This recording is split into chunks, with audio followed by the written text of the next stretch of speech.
It's feeling really good. I'm 6 weeks tomorrow. I'll be 6 weeks out from the original casting, and on Sunday I'll be 7 weeks out from the break. So at this point, we're kind of taking it day by day. I've been going through practice. Monday and Tuesday were my first days of full practice. I have a brace that I put on and wear for practice. It is a hard brace though. So Tori and I, our trainer, are kind of talking about what we're looking at for maybe some gameplay. At this point, hoping to play on Saturday. Really just trying to get out there and get my legs under me, seeing if I, can contribute, seeing how comfortable I am being out there and whether or not I really feel the need to protect it or if I'm able to just kind of play. How much does it limit you? I mean, I know, when you break any kind of bone, you kind of skittish at first, because you've been babying it so long. Yeah. What's it like for you to be out there? I think it's been nice to kind of get out there with the team over the course of the past couple weeks and just do a little bit of practice and kind of build up. It's really helped me feel a lot more comfortable. Yesterday we were doing some live drills and someone had their hand out and came across it, and at first I got hit pretty hard. At first I was definitely kind of just nervous and because it hurt, but kind of just taking the time to wiggle it around, flex and like make a fist, and it was fine. I think there's probably going to be a little bit of apprehension, undoubtedly, but right now it's feeling pretty good. So it sounds to me like you think you're going to play, maybe not your regular minutes, but Yeah. you're going to get in there. Yeah, it's at this point, if it were my decision, yes. That being said, there are a couple people to go through, but hopefully I'll be able to influence them a certain way. Knowing that it's your last Civil War at home, is that pushing more into maybe convincing them that you got to play? I think it's just kind of been hard the whole time in acknowledging that.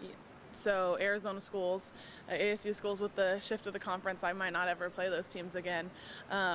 And so that's been hard, but it's also kind of, I'll be blessed whenever I can get back out there and start playing.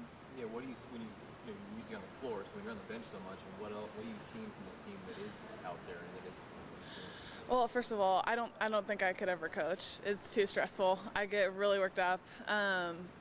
It's definitely a feeling of powerlessness. That being said, I really have been impressed by the way the team's kind of reorganized without me out there.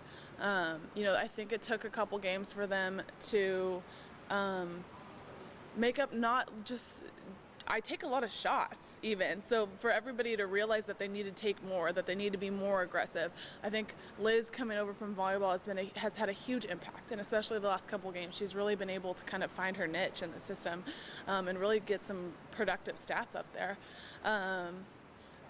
We have struggled since I've been here as a team to really fight through adversity. And so there's been a couple games where we've been down and we've been able to come back and do that better than we have in the past. And there's a couple games where we have hung with it and ended up with a win, and there's a couple of games where we had a lapse and let go. And so as we move forward, I think that's definitely something that we need to pay attention to and be able to be united in fighting through the different runs of a basketball game. Maybe one of the byproducts of being out is Liz has gotten a lot of chance to play. Mm-hmm. You mentioned the double-double, junior double-double the game before that.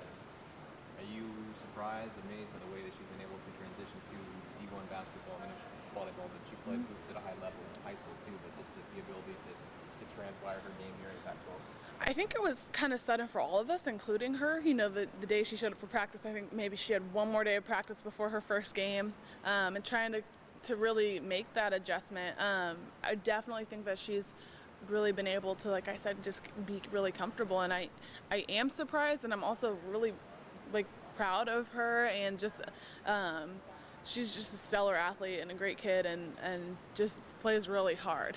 Looking at the Civil War, last time you guys were up there, you're big league, you lose it, they come back to get a big win. Is there any memories of that for you guys to go up there? I missed the shot at the last second, but I don't, it's a big game for all of us. I think coming into this game, understanding that our records are putting us in kind of the same place in the Pac-12. And I think it'll be a good game. I was talking to one of the assistant coaches this morning, and as we've played the same teams, we've kind of traded off. Like, we beat Arizona, lost to Arizona State. They beat Arizona State, lost to Arizona. So just kind of see, it'll be exciting to see where we match up against them. Talk a bit about Danielle Love and what she's meant to be doing this year. I think as a sophomore, she's been put in a position that she has a lot of pressure on her. She is not only, like I said, kind of playing the same position as I do after I got hurt, having to take on some of that load. And really, I think it's forced her to grow in beautiful ways. And I think it's also been kind of challenging for her, which has maybe been what she's needed. She has definitely, and this is something we continue to work with her on, is being really aggressive as a scorer because she's very talented. And I think maybe part of it's just being a sophomore and not quite sure how much leadership to take on. And I think she's still figuring that out and really been growing through this whole process. There's always that awkward silence. We're good? We're good. AJ, thank you. No problem.